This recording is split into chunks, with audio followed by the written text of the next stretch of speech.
सपा में है, हम सपा में हैं, हम चंद्रशेखर की बात क्यों करें, हम बसपा में हैं, हम सपा में हैं, क्यों चंद्रशेखर की बात करें? चंद्रशेखर लड़ किसके लिए रहे हैं? चंद्रशेखर अपने परिवार को बनाने के लिए लड़ रहे हैं। यहां पर राजनीति देखेंगे तो हमारा समाज इसी राजनीति को देखने के चक्कर में पूरा का पूरा खत्म हो जाएगा। यदि यह कानून ना होता, ये संविधान ना होता, तो मेरे आसपास हमला करने वाले की जात बिरादरी का भी होता तो पकड़ के उसके 50 जूते पहले मारता। लेकिन मजबूर हूं इस संविधान से, इन परिस्थितियां जो आई हैं ये हथियार उठाने को मजबूर कर रही हैं। और जब तक हम ऐसे ही खामोश रहेंगे तब तक ये अपराधी अत्याचारी ऐसे ही उछलते रहेंगे। लोगों को एकजुट हो जाना चाहिए, भले ही वो विरोधियों के खेमे में बैठा हो, भले ही वो भाजपा में ही बैठा हो, अगर वो हमारी जात बिरादरी यानी बहुजन से है तो उसको भाजपा वाला भी आंख नहीं दिखाना चाहिए, उसकी भाजपा वालों की औकात नहीं होनी चाहिए। ऐसे हम लोगों में एकता होनी चाहिए।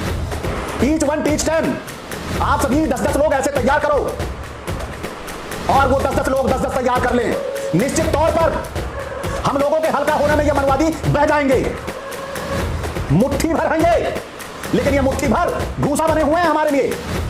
ईंट का जवाब पत्थर से देने का समय आ गया है। इनके मनोबल बहुत ही ज्यादा बढ़ गए हैं। ऐसे धूर्तों को सजा देने के लिए हमें अब 24 घंटे तैयार होना होगा। वो समय आ रहा है। अगर आज आपको दिखाई नहीं दे रहा है तो होने दीजिए ये चुनाव 2024 का। जेल कितनी बड़ी है, हम सभी लोग पूरे बहुजन भर जेल चलते हैं, दे लेंगे सजा कितनी देनी है, कितने लोगों को कितने दिन जेल रखेंगे बताइए। लेकिन हम खामोश हो गए तो सदियों के लिए खामोश कर दिए जाएंगे। अंतर मन में बहुत पीड़ा। यदि भारत का कानून और संविधान ना होता तो निश्चित तौर पर हथियार उठा लेने का समय आ गया है। जिस तरह देवबंद सहारनपुर में चंद्रशेखर रावण के ऊपर जिस तरह हमला हुआ, यह हमला बर्दाश्त से बाहर है। आरपी सिंह जी जय भीम जी, पवन नागवंशी जी जय भीम, लक्ष्मण राव जी जय भीम। सभी साथियों से आग्रह है कि जुड़ें और ये जो हमारे सामने विषम परिस्थितियां सामने आके खड़ी हैं, इन परिस्थितियों का अब हमें सामना कैसे करना है। हमारे इस तरह छोटे छोटे साथियों पे जगह जगह गांव में छोटी छोटी जगह हमारे लोगों पर हमला किया जाता था, लेकिन आज समय आ गया है कि हमारे जो नेतृत्व करता है उनके ऊपर हमला हो रहा है। जो आज हमारे समाज को संरक्षण देने का काम कर रहे हैं उनके ऊपर हमला हो रहा है। तो हम लोग यदि खामोश हो गए तो खामोश कर दिए जाएंगे। नागेंद्र सिंह जी नमो बुद्धाय जय भीम, सुजीत मौर्य जी जय जय भारत जय भीम, जे.एम. राव जी जय भीम। बिल्कुल हमारे पवन नागवंशी जी कह रहे हैं कायर लोग पीछे से वार करते हैं। आज जो विषम परिस्थितियां हम लोगों के सामने आकर खड़ी हुई हैं, हमारे नेतृत्व पे हमला हो रहा है, जो हमारे समाज को संरक्षण देने का काम करेगा उसके ऊपर हमला हो रहा है। और ये हमला करने वाले कौन लोग हैं? वही लोग हैं जिन्होंने हमें सदियों गुलाम रखने की कोशिश की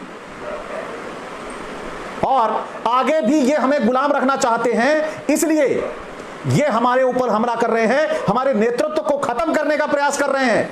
आज जो बहुजनों के एक बहुत अच्छा नेतृत्व सामने उभर के आ रहा है, किसी को भी तकलीफ होती है किसी बहुजन को तो वह व्यक्ति वहां पर न्याय दिलवाने के लिए जाकर खड़ा होता है। आज उसके ऊपर हमला हो रहा है और अगर इस हमले को हम लोग खामोशी से देखेंगे, खामोशी से बैठकर, तो निश्चित तौर पर हमारा दमन कर दिया जाएगा।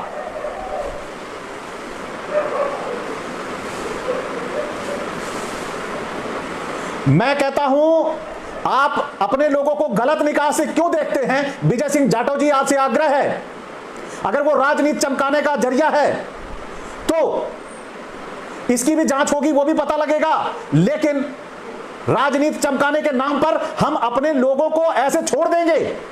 हम बैठ के हाथ पे हाथ धरे बैठे कि देखेंगे आपके ऊपर जब हमला होगा तो आप भी इसे राजनीति चमकाना कहेंगे? आज जिस तरह यह हमला हुआ है, यह हमला हर बहुजन के ऊपर हुआ है। जब हमारा नेतृत्व करता ही सुरक्षित नहीं है तो हम कैसे सुरक्षित रहेंगे? आज सबसे बड़ा सवाल है, हम लोगों को उठ के खड़ा होना चाहिए। हमें अपनों पे संदेह नहीं करना चाहिए। अगर हम अपनों पर ऐसे संदेह करने लगे तो दुश्मन तो हम पे कभी भी आके मार बैठेगा। हम बात करेंगे कि यह राजनीति चमकाने का जरिया है। जब आज समय आ गया है कि हम लोग हथियार उठा लें, लेकिन यह मजबूर करता है भारत का संविधान कि हम इस पर भरोसा करें और इसके हिसाब से चलें। लेकिन परिस्थितियां हमारे लिए दिन पर दिन दुश्वार होती जा रही हैं और हम खामोशी से इंतजार कर रहे हैं। हमारे ही लोग कह रहे हैं, अभी विजय जाटव जी कह रहे हैं कि यह राजनीति चमकाने का जरिया है। अगर वो राजनीति ही चमका रहा है तो वह व्यक्ति है तो हमारे समाज का, तो क्या हम अपने समाज को ऐसे ही हमला होने देंगे? हमें खामोश नहीं रहना है मेरे भाई। हम पार्टी बंदी के चक्कर में अपने लोगों को खो देंगे। हम बसपा में हैं, हम सपा में हैं, हम चंद्रशेखर की बात क्यों करें? हम बसपा में हैं, हम सपा में हैं, क्यों चंद्रशेखर की बात करें? चंद्रशेखर लड़ किसके लिए रहे हैं? चंद्रशेखर अपने परिवार को बनाने के लिए लड़ रहे हैं। हर जगह जहां पर किसी को तकलीफ होती है वह व्यक्ति वहां जाके पहुंचता है, वह और वहां पर उसके ऊपर हमला हो जाए तो वह किसके लिए लड़ रहा है? वो भी अपने घर में सुरक्षित और संरक्षित बैठ सकता है। क्या राजनीति का मतलब अपने ऊपर प्रहार का निमंत्रण है। राजनीति हम जिसके सामने राजनीति के लिए खड़े हैं वह व्यक्ति है कौन? वह हमें जीने देगा? कदापि नहीं जीने देगा। आज हम इसको राजनीति चमकाना बता रहे हैं, लेकिन दूसरी तरफ उठा के देख लो, हमारे किन्हीं भी लोगों को राजनीति में बोलने नहीं दिया जा रहा है। जो भी बोल रहा है उसके ऊपर फर्जी मुकदमे किए जा रहे हैं, जो भी बोल रहा है उसको मरवा दिया जा रहा है। तो आज ये थोड़ा सा ही संकेत है चंद्रशेखर के ऊपर हमला, तो हमें खामोश हो जाएंगे, तो हम खामोश कर दिए जाएंगे। और जैसे सदियों का खामोश किए गए रहे वैसे ही आगे भी खामोश कर दिए जाएंगे। यह समय खामोश रहने का नहीं है, यह समय अपने आप को एकजुट और मजबूत करने का समय है। हम यहां पर राजनीति देखेंगे तो हमारा समाज इसी राजनीति को देखने के चक्कर में पूरा का पूरा खत्म हो जाएगा। कभी हम सपा वाले को देखेंगे, सपा वाला मारा जा रहा है, बहुत बढ़िया, ये तो समाजवादी पार्टी में है, इसको तो मारा ही जाना चाहिए। फिर बसपा में है, मारा जाएगा, ये तो बसपा में है, मारा गया, बढ़िया है। फिर असपा में है, उसमें मारा गया, बढ़िया है कौन ये असपा और बसपा में मारे जाने वाले लोग? हमारे लोग। आप ट्विटर पे जाके देखो, एक शुभम शुक्ला नाम का है, वो कोई भी ब्राह्मण मरता है, मारा जाता है, कोई तकलीफ होती है, वो तुरंत उसके लिए कमेंट करता है, लिखता है। ठाकुर मारा जाता है, उसके लिए बराबर लिखता है। क्या कांग्रेस चाहे वो सपा में हो, चाहे वो किसी भी पार्टी में हो, लेकिन वो लिखता है। क्यों लिखता है? क्योंकि उसका जनेऊ जुड़ा हुआ है। लेकिन हम लोगों के पास जनेऊ जैसा मजबूत कोई चीज है ही नहीं कि हम एक दूसरे से जुड़ सकें। तो ऐसे मुद्दों को, ऐसी बातों को जो हमारे समाज के लिए बहुत अहम है, उसके लिए हमें एकजुट होना चाहिए। और समय है, चंद्रशेखर के ऊपर हुआ हमला पूरे बहुजन समाज पे हमला है, ये सपा बसपा पे भी हमला है। आप इसे हल्के में ना लें। मुझे जो आंतरिक पीड़ा इस समय हुई है, यदि ये कानून ना होता, ये संविधान ना होता, तो मेरे आसपास हमला करने वाले की जाति बिरादरी का भी होता तो पकड़ के उसके 50 जूते पहले मारता। लेकिन मजबूर हूं इस संविधान से, मैं मजबूर हूं इस कानून से, क्योंकि यह हमारे लिए सर्वोपरि है। यह हमें न्याय देने का काम करता है, हमें यह हथियार उठाने के लिए नहीं प्रेरित करता। लेकिन परिस्थितियां जो आई हैं, यह हथियार उठाने को मजबूर कर रही हैं। और जब तक हम ऐसे ही खामोश रहेंगे, तब तक ये अपराधी, अत्याचारी ऐसे ही उछलते रहेंगे। एक तरफ तो योगी कहता है कि उत्तर प्रदेश से बाहर है अपराधी, दूसरी तरफ अपराधी आके भरी कचहरी में जज के सामने गोली मार जाते हैं, और दूसरी तरफ पुलिस के संरक्षण में अपराधी प्रदेश से बाहर है और अपराधी पुलिस के संरक्षण में लोगों को गोली मार दी जाती है। यानी जो लोग सत्ता में बैठे हैं ये उन्हीं की हरकतें हैं, क्योंकि दूसरे विपक्ष वाले तो बेचारे डरे खामोश बैठे हुए हैं कि हम कुछ करेंगे, हिल गए तो निश्चित तौर पर हमें झूठा मुकदमा लगा के फंसा दिया जाएगा। तो हम लोगों को एकजुट हो जाने का समय है, हम लोगों को एकजुट हो जाना चाहिए। भले ही वो विरोधियों के खेमे में बैठा हो, भले ही वो भाजपा में ही बैठा हो, अगर वो हमारी जाति बिरादरी यानी बहुजन से है तो उसको भाजपा वाला भी आंख नहीं दिखाना चाहिए, उसकी भाजपा वालों की औकात नहीं होनी चाहिए। ऐसे हम लोगों में एका होनी चाहिए, और जब तक ऐसी एका नहीं होगी तब तक ऐसे ही बारी बारी गोली मारी जाएगी, काटा जाएगा, और हमारे समाज के लोग कहेंगे कि यह राजनीति चमकाई जा रही है। हमारे समाज के लोग ही कहेंगे ये जानबूझ के एक्टिंग कर रहा है, तो जब हम खुद ही कहने को तैयार हैं तो उधर तो उनको तो मौका मिला हुआ है, वो तो हमारे खिलाफ 24 आवर्स तलवार की धार पैनी किए हुए रखे हुए हैं। वह हमें क्या कहते हैं, हम अगर समानता और भाईचारे की बात करते हैं तो हमें मुस्लिम बोलते हैं कि ये मुस्लिम है, ये मुल्लों का बच्चा है। ऐसे लोग हमें इस देश में शासन करने देंगे, हमें इस देश में नेतृत्व करने देंगे? आप किस गफलत में हैं मेरे भाई? मैं आप सभी से कहता हूं, ईच वन टीच 10। आप सभी 10-10 लोग ऐसे तैयार करो और वो 10-10 लोग 10-10 तैयार कर लें। निश्चित तौर पर हम लोगों के हल्का होने में ये मनवादी बह जाएंगे। मुट्ठी भर हैं ये, लेकिन ये मुट्ठी भर घूसा बने हुए हैं हमारे लिए, और हम ऐसे ही मारे जा रहे हैं। झांसी में मारा गया बेचारा, हो हल्ला हुआ, एक ही पार्टी के लोग, एक ही जात के लोग हल्ला किए, खामोश। जौनपुर में मारा गया, खामोश। बलिया में मारा गया, 4 लोग बोल के खामोश। ऐसे ही लोग हमारे जो मारे जाते रहेंगे और हम राजनीति के जाल में उलझे रहेंगे। तो भाई मेरे, याद रखो, जिसे शूद्र कहा गया है, शूद्रों की जो दशा है वह दशा झेलने के लिए तैयार रहिए, लेकिन मैं तैयार नहीं रहूंगा। मैं आज भी सरकार से कहता हूं कि अगर सरकार इन मामलों में ना चेती तो ईंट का जवाब पत्थर से दिया जाएगा, क्योंकि अब बर्दाश्त से बाहर हो रहा है। हमारे नेतृत्व पर हमला हुआ। मैं असपा में नहीं हूं, जो आप सभी सोच रहे हो, मैं असपा में नहीं हूं, मैं असपा पार्टी का सदस्य नहीं हूं, लेकिन मुझे चंद्रशेखर पे हुए हमले की तकलीफ है। इतनी तकलीफ है, मैं बर्दाश्त नहीं कर पा रहा हूं।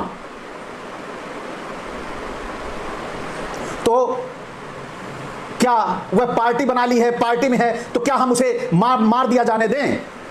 उसे आए आसानी से लोग मार दें? पार्टी बना ली है, हमारे विचार उसके नहीं मिल रहे हैं, हम ऐसे ही खत्म कर दें, अपने लोगों को ऐसे मरवा दें? देखते रहेंगे। कब तक ऐसे देखेंगे मेरे भाई? मुट्ठी भर मनवादी हैं ये, मुट्ठी भर।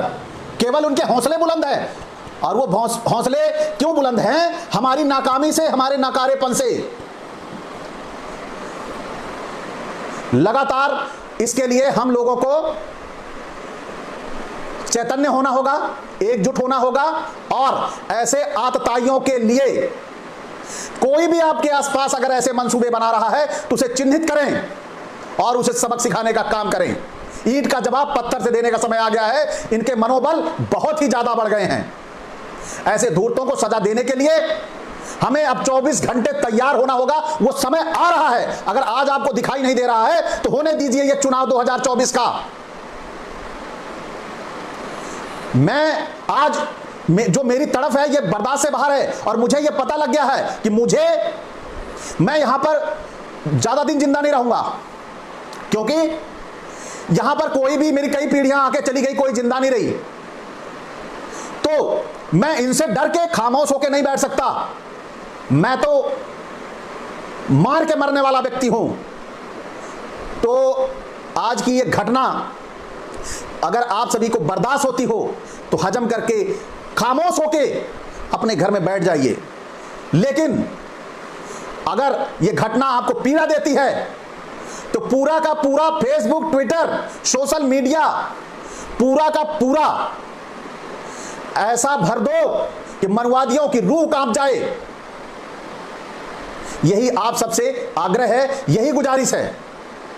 हमारा कोई भी साथी, हमारा कोई भी नेतृत्वकर्ता मारा ना जाए, इसके लिए हम लोगों को भी लड़ाई लड़नी होगी। हम लोगों को केवल उनसे मदद ही नहीं लेनी कि भाई चंद्रशेखर हमारे ऊपर विपत्ति आई है, आओ। और आज चंद्रशेखर विपत्ति आई है, किसी को कोई परवाह ही नहीं।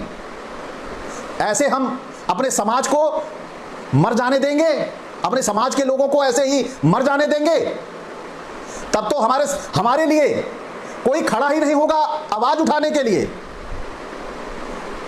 हमें कोई प्रताड़ित करेगा, हमें कोई तकलीफ देगा, तो हमारे लिए कौन खड़ा होगा? जब नेतृत्वकर्ता मार दिया जाएगा, नेतृत्वकर्ता जेल में डाल दिया जाएगा, तो हमारे लिए कौन खड़ा होगा? हम अपने लिए लड़ ही नहीं पाते। हमें तकलीफ होती है, चंद्रशेखर भाई हमारे लिए, अखिलेश भाई हमारे लिए, बहन जी, लेकिन अखिलेश बहन जी और चंद्रशेखर को कुछ हो जाएगा, कौन खड़ा होगा? आज हमारी राजनीति बहुमत में होते हुए भी हाशिए पर है। हम अपना विधायक नहीं जिता पाते, हम बहुमत में हैं। तो आप ये समझिए कि आपको कैसे हराया जा रहा है, आपको कैसे गिराया जा रहा है। तो इन चीजों को समझते हुए आप सभी से आग्रह है कि हैशटैग चलाकर मनवादियों के लिए 2 शब्द ऐसे लिखिए कि उनकी रूह कांप जाए। जेल कितनी बड़ी है, हम सभी लोग पूरे बहुजन भर जेल चलते हैं, दे लेंगे सजा जितनी देनी है। कितने लोगों को कितने दिन जेल रखेंगे बताइए? लेकिन हम खामोश हो गए तो सदियों के लिए खामोश कर दिए जाएंगे। 2024 हमारे लिए बॉर्डर लाइन है। यह वीडियो आप लोग सेव करके रख लीजिएगा। 2024 बॉर्डर लाइन है हम लोगों के लिए। ये आज जो मैं बोल रहा हूं, ये बोलने का अधिकार 24 के बाद नहीं मिलने वाला है। तो आप सभी अपने जेहन में ये डालिए और अपने नेतृत्व के लिए लड़िए।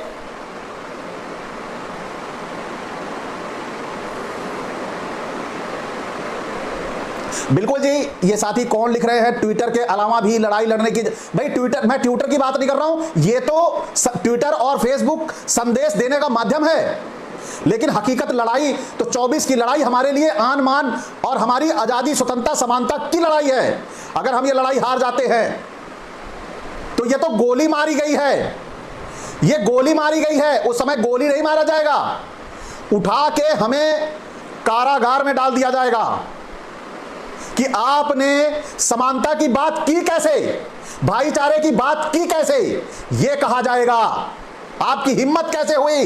ब्राह्मण उच्च है और यादव नीच है, कहा कैसे तुमने?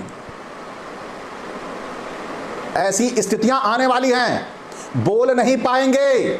जो स्थितियां पीछे हमारे पूर्वजों ने झेली हैं वो निमंत्रण दे रही हैं 2024 में। तो साथियों, ये चंद्रशेखर पर हमला 2024 का संदेश है कि 24 के बाद